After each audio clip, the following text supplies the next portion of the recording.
नमस्कार, मी विनय कंक. आपण पाहताय सांगली जिल्ह्याच्या नंबर 1 न्यूज चॅनल सडेतोड आणि पारदर्शक बालाजी न्यूज. पाहणार आहोत सांगली जिल्ह्यातील सर्व उत्तम बातम्या. सुरुवात करूयात हेडलाईन्स पासून. बालाजी न्यूजच्या दणक्याने विटा प्रशासनाला आली जाग. नो डिजिटल झोन मधील सर्व डिजिटल्स क्षणात झाले गायब.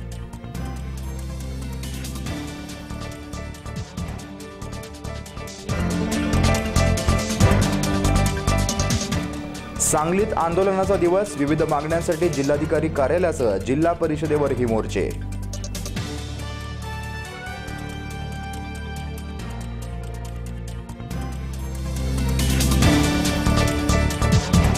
तासगाव डोंगरसोनी येथील पवनचक्की तहसीलदारांनी केली सील. 49 लाखांचा कर न भरल्याने केली कारवाई. आणखीन 57 पवनचक्क्या रडारवर.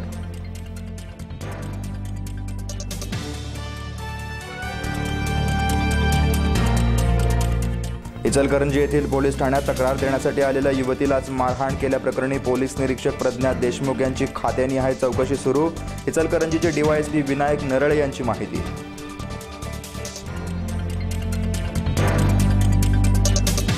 आणि मिरजेतील एका राजकीय पक्षाच्या शहराध्यक्षाच्या सावकारीच्या जाचाला कंटाळून कारागिराने केली आत्महत्या.